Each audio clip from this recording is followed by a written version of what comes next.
Au nom du Père et du Fils et du Saint-Esprit, ainsi soit-il. Je vous souhaite à tous une sainte, une bonne année 2023. Pour introduire cette année, je voudrais faire un entretien sur un sujet sur lequel le Christ nous a entretenus, qui est pour marcher à sa suite. C'est ainsi que nous commencerons cette année, en ne marchant non pas sur les larges routes du monde, qui sont des chemins de perdition, et qui sont si fréquentés, dans ce qu'on appelle aussi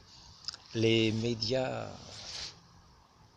de grands chemins, justement, qui ratissent large, mais non pas sur ce chemin à la suite de notre Seigneur Jésus-Christ, et qu'il nous invite à suivre, à sa suite. Lui qui nous offre cette vie éternelle, ce paradis de Dieu, à la fin de nos jours, après tant d'épreuves rencontrées sur ce chemin étroit, qui n'est pas la voie large de la perdition, des plaisirs, de ses aisances, de ses facilités, de ses compromis, non. C'est la voie droite, la voie étroite de notre Seigneur Jésus-Christ.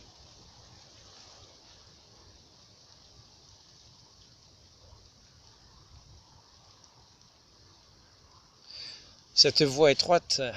il nous invite à la prendre tous les jours à sa suite, lorsqu'il nous dit lui-même, celui qui veut venir à ma suite, qu'il porte sa croix tous les jours et qu'il me suive. Ainsi, nous allons voir ce qu'est porter la croix de notre Seigneur Jésus-Christ tous les jours. Et nous verrons que sur cette voie étroite, il nous faut faire bien des renoncements pour avancer. Déjà, lorsque nous remarquons la manière dont nous marchons, voyons que nous marchons, nous, humains, avec deux jambes. Et ainsi, nous marchons en nous appuyant d'abord sur un pied, et puis sur l'autre. Et quand nous nous appuyons sur l'autre pied, nous laissons ce qui faisait notre soutien pour aller vers ce vers quoi nous tendons, c'est-à-dire la voie de notre Seigneur Jésus-Christ. Il nous faut, si nous avons marché sur les routes du monde, non pas comme le chante ce cantique, sur les routes du monde, non, ce n'est pas ça, nous n'avons pas à aller sur les routes du monde, mais si nous avons emprunté ce chemin des routes du monde pour aller à la suite de notre Seigneur Jésus-Christ, il nous faut, dans le pas suivant, quitter ces soutiens du monde pour nous appuyer sur celui qui est le vrai fondement, qui est la porte où commence ce chemin. Il nous introduit lui-même sur ce chemin étroit, qui est un chemin où nous l'avons vu, de contradiction. Car lorsque nous ne choisissons pas les voies du monde,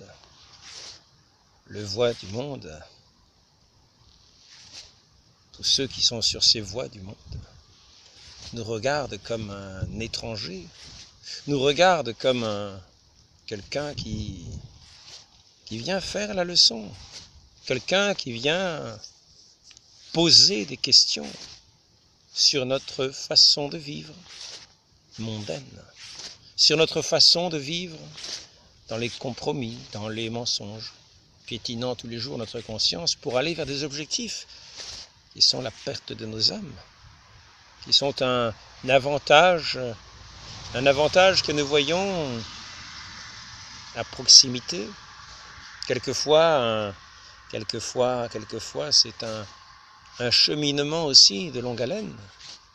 Ce chemin du monde, cette voie du monde, quelquefois est méditée, quelquefois est calculée. Parce que ce chemin du monde est le chemin du mauvais. Et ce mauvais-là, quand il s'est emparé des cœurs et des esprits, quand il a jeté comme une passion au fond des cœurs pour ce mal, pour le mal, c'est-à-dire pour détourner de cette voie étroite l'humanité qui s'avance au milieu des contradictions du monde, celui qui est séduit par cet esprit mauvais, qui est empli de cette passion mauvaise, de cette passion du mauvais, qui utilise son intelligence pour le mal, peut méditer ses chemins, peut méditer ses détours, peut méditer sa conduite mauvaise, qui est toujours de la voie large, mais qui est une voie comme détournée, inavouée, une voie très discrète, qui ne veut pas paraître telle qu'elle est, c'est-à-dire une voie de perdition, et qui le sait.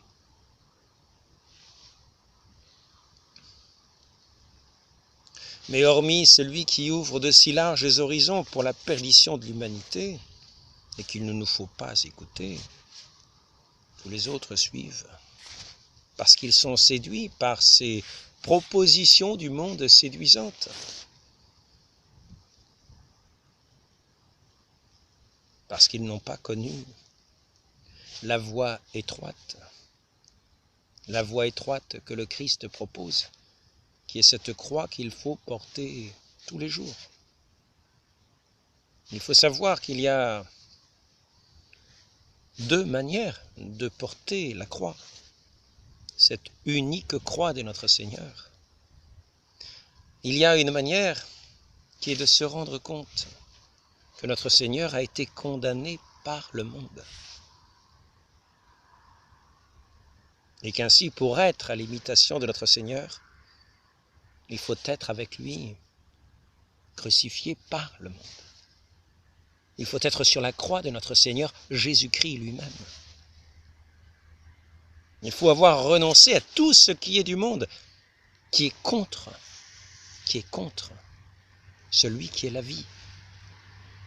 Tout ce qui est du monde et qui a condamné notre Seigneur Jésus-Christ, qui l'a condamné à ce gibet d'infamie, qui l'a condamné à être crucifié sur cette croix. Il faut savoir que nous faisons ainsi notre salut en étant conformes à notre Seigneur Jésus-Christ au milieu de ce monde. C'est-à-dire lorsque nous sommes dénigrés, mais non pas à juste titre, car quelquefois nous pouvons être dénigrés à juste titre. Nous pouvons être ce loup ravissant qui vient s'introduire dans la bergerie, et à juste titre, nous dirons « alerte, alerte, alerte au loup !» Et ce sera de nous qu'il s'agit. Et là, nous n'aurons pas à être rassurés de cela. Par contre, si nous sommes dénigrés, pour demeurer fidèles à notre Seigneur, que le monde a crucifié, et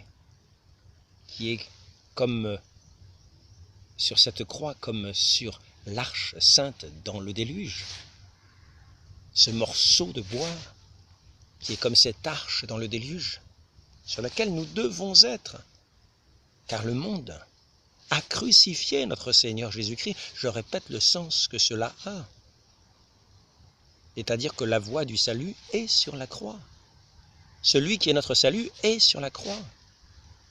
Et nous devons, nous, non seulement porter notre croix tous les jours, mais être comme crucifiés avec notre Seigneur Jésus-Christ sur la croix,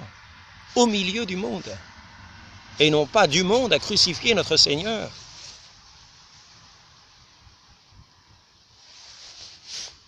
Ainsi, cette année, vous voyez, je vous la souhaite excellente. Je vous la souhaite sainte. Je vous la souhaite dans la vérité. Je vous la souhaite dans ce combat dont je vous ai plusieurs fois parlé, qui est ce combat au milieu du monde, ce combat de l'amour, ce combat de la foi, ce combat de cette foi qui voit un horizon qui n'est pas celui du monde, mais qui entend la parole de notre Seigneur, qui l'appelle à ce bout du chemin, à venir à sa suite. Venez à ma suite, nous dit-il, venez à ma suite. Et c'est ainsi qu'il nous faut bien distinguer la voix de notre Seigneur, la voix de Jésus-Christ, la voix de la vérité qui parle à notre conscience, la voix de la vérité qu'il faut choisir en premier, car dans cette deuxième façon de voir la croix que notre Seigneur nous montre également, il nous dit que celui qui ne renonce pas à tout attachement, celui qui ne renonce pas, qui ne le préfère pas à ses pères, à ses parents, à ses frères et sœurs, à sa famille, à tous ses biens de la terre, celui qui ne le préfère pas à tout, n'est pas digne de lui. Et ainsi, il faut savoir renoncer à tout, à celui qui est véritablement l'unique adorable, véritablement l'époux de nos cœurs, véritablement celui qui a créé nos cœurs pour le recevoir comme en des tabernacles, en des temples saints. Ainsi, il nous a créés dans cette dignité pour être ses enfants de Dieu, pour le recevoir comme cette perle précieuse dans cet écrin qui a cette grande gloire de recevoir son Dieu et de participer à cette gloire en le recevant et en l'aimant. Car celui qui aime son Dieu au point de renoncer à tout, au point de le préférer à tout en ce monde, et de renoncer à tout ce qui les détournerait de lui, ainsi il n'est pas dit nécessairement qu'il faut absolument quitter ses parents, mais si ses parents deviennent une opposition dans cet appel de notre Dieu, s'ils font obstacle à cet appel de notre Dieu, s'ils s'y opposent, eh bien, il faut savoir passer par-dessus. Il faut savoir renoncer pour entrer dans cette relation de l'amour de celui qui est l'amour véritable. Et non pas cet amour de la chair, cet amour charnel, non. Il nous faut entrer dans cette relation avec celui qui est la vérité, l'amour véritable, qui parle à notre conscience, qui parle à notre cœur, véritablement dans cette véritable relation d'amour, dans cette unique relation d'amour de celui qui est notre unique lumière. Et il n'y en a pas ailleurs. Et ainsi, il nous faut préférer cette voie de cet époux, de ce Père qui nous a donné son Fils pour nous faire ses enfants, pour nous réconcilier à lui. Ce Fils qui est notre pardon, ce Fils qui est notre chemin, ce chemin que je vous propose de prendre en cette année qui commence pour cheminer jusqu'au bout de notre vie, et qui est en lui-même ce paradis de Dieu. Ce chemin étroit du paradis taillé au milieu des ronces de ce monde, ou taillé au milieu des fleurs odoriférantes de ce monde, mais il faut lui préférer ce parfum divin, ce parfum de la vérité, ce parfum de cette onction céleste,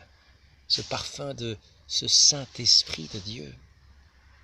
qui est le parfum de l'amour vrai, de l'amour originel, de l'amour puissant, de l'amour de l'amour tout-puissant et qui nous donne toute force pour agir en ce monde et pour cheminer à la suite de notre Seigneur, qui est loin du Seigneur, qui est le premier, est loin du Seigneur, revêtu de cet esprit, empli de cet Esprit Saint, qui ne fait qu'un avec cet Esprit Saint et qui, par cet Esprit Saint, a été guidé à travers le désert même pour combattre Satan et le vaincre, et ainsi à sa suite, rempli de ce même esprit, par cette foi en ce Fils unique, par cette foi qui nous fait mettre la main à la charrue, qui nous fait tenir ferme sans retourner ni à droite, ni à gauche, ni derrière, mais toujours avancer d'un pas régulier, sans chercher les éclats, toujours au pas de la providence de Dieu, toujours faisant ce pas qui consiste à nous appuyer sur Dieu et à quitter ce qui est du monde, comme des pèlerins ici-bas.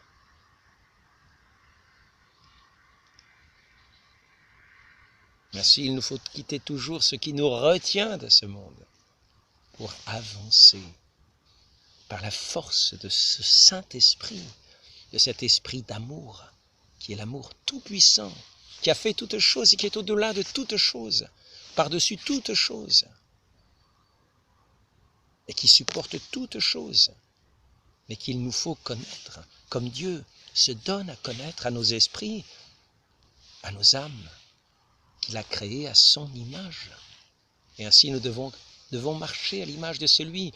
qui est la ressemblance parfaite du Père, dans lequel nous voyons le Père. Et ainsi, à son imitation, à sa suite, sur ce chemin étroit qu'il nous montre, éclairé par cette force du Saint-Esprit que nous recevons quand, dans cette foi que nous avons en lui, dans toutes ses recommandations, dans toutes ses prescriptions, dans toutes ses paroles saintes, nous sommes plongés par ces eaux du baptême et lavés de tout ce qui nous retient au monde, lavés de ce péché du monde, pour entrer dans ce pur amour qui nous conduit pas à pas à la suite sur ce chemin étroit, mais qui nous comble de ce bonheur, de cette onction sainte, qui n'est que douceur, qui n'est que patience. Patience dans les épreuves ici-bas. Patience. Non pas l'emportement d'un esprit orgueilleux, qui est rebuté par toutes choses, qui ne se fie pas en son Dieu, mais patience de celui qui suit notre Seigneur, couronné d'épines et portant sa croix, dans la patience et la douceur et le silence de cet agneau qui va être immolé par le monde, immolé dans le monde, immolé pour le salut de ceux qui sont dans le monde et qui ne seront plus du monde quand ils auront dit oui à leur Dieu, qui seront alors de Dieu, qui seront dans le monde et qui ne seront plus du monde, qui marcheront alors à sa suite, non pas sur ces chemins larges de vaste désolation de ce monde, malgré tous ces enchantements, toutes ces vies immortelles promises par toutes sortes de gadgets, qui fait que ces vies seraient des vies de morts vivants qui ne connaîtraient pas cet amour divin. Il nous dit de marcher à sa suite, pas à pas, portant chaque jour notre croix, comme notre Seigneur a porté sa croix humblement, sous le regard de ce Père aimant, par la force de cet esprit d'amour, non pas par les appâts des gains du monde, non pas par les séductions du monde, non pas par ces compromis qui vendent la vérité pour le monde. Celui qui a vendu la vérité, quelle relation aura-t-il avec ses parents qu'il aura préférés à son Dieu? Quelle relation? Celui qui a vendu sa vérité, celui qui a vendu la vérité, qui a renoncé à la vérité pour préférer ses parents, quelle relation aura-t-il avec ses parents?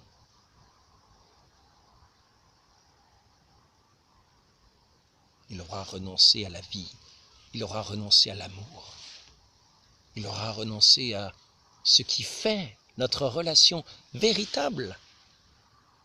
entre nous et notre Dieu, et par notre Dieu, entre nous et le prochain. Car si nous aimons Dieu par-dessus tout, nous aimons le prochain par l'amour de Dieu. Et c'est là l'amour véritable, dans la douceur, dans la patience, dans l'humilité, dans la reconnaissance, dans le respect. Car celui qui aime Dieu respecte Dieu. Et celui qui aime la vérité, qui est Dieu, respectera aussi son prochain, respectera aussi dans une relation de vérité celui que Dieu a mis sur son chemin pour l'accompagner sur ce chemin étroit de l'amour infini. De cet amour infini, au bout de ce chemin d'épreuve, lorsqu'il aura triomphé de toutes ces épreuves, lorsqu'il aura triomphé par la force de l'amour, cet amour éclatera dans tout son éclat. Et il aura sa récompense pleine et abondante et secouée, une pleine mesure, à la mesure de cet amour qui a été éprouvé sur ce chemin étroit du monde, à travers le monde, à la suite de notre Seigneur, que nous avons aimé par-dessus tout. Lui qui est non seulement le chemin, mais la vérité et la vie. Ainsi, c'est ce chemin que je vous recommande pour cette année qui vient, qui commence. Ce chemin de vérité, ce chemin de vie, ce chemin d'amour, qui trouve son accomplissement, non pas simplement au bout d'une année, mais de cette vie entière que nous donnons par amour à celui à qui nous pouvons donner en toute confiance nos vies, tant nous savons que dans son amour, il les reçoit pour la faire fructifier, pour la glorifier, pour la magnifier, afin de la faire rayonner comme l'image des enfants de Dieu, comme l'image de Dieu que sont ses enfants, rayonneront dans ce ciel éternel qui nous est promis au bout de cette route d'épreuve, de cette route quelquefois épineuse, de cette route quelquefois de maladie, mais où nous témoignerons de la douceur de notre Seigneur, dans la patience, dans l'humilité, dans la charité, dans le renoncement à nous-mêmes. Car notre Seigneur dit, celui qui ne renonce pas, non seulement à ses parents, qui ne me préfère pas à ses parents, à ses frères et sœurs, jusqu'à son âme, qui ne renonce pas jusqu'à lui-même, n'est pas digne de moi. Cette vérité et cette perle précieuse, cet amour de notre Dieu et cette perle précieuse, que tels des marchands qui connaissent les choses précieuses, tels des marchands qui connaissent le prix de cette perle précieuse, ainsi que nous le dit notre Seigneur dans cette parabole de celui qui a trouvé une perle précieuse et qui va vendre tout ce qu'il a pour l'acheter. C'est ainsi que nous devons faire pour marcher à la suite de notre Dieu.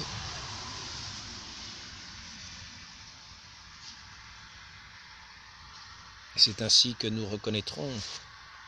nos frères dans cette foi que le Christ nous enseigne, que le Christ a enseigné à son Église et que cette Église nous enseigne à son tour. Nous enseigne à son tour non pas par ses faux pasteurs, mais il faut reconnaître la voix du bon pasteur, la voie de celui qui nous montre ce chemin étroit. Non pas ce chemin large du monde, de toutes les opinions permises, non, non. Là, c'est la voie large. Non, il nous faut tenir à la vérité comme la perle précieuse. La perle précieuse est inestimable et que nous ne devons piétiner pour aucun prix, que nous ne devons fouler aux pieds pour aucun prix, et que nous devons garder dans notre âme cette vie éternelle, cette vie que notre Dieu nous donne, cette vie qui est ce Fils unique de Dieu qu'il nous donne, auquel nous communions, qui se donne lui-même à nous dans la divine hostie lorsqu'il vient sur la table de la communion se poser sur nos langues.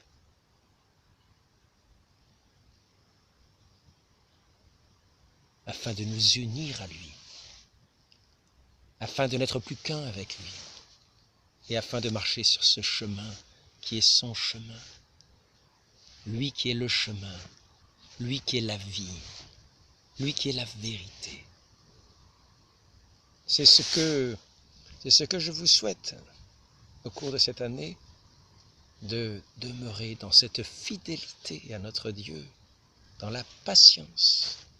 dans la douceur, dans cette joie profonde et inaltérable que nul ne peut vous ravir. C'est tout ce que je vous souhaite, en le demandant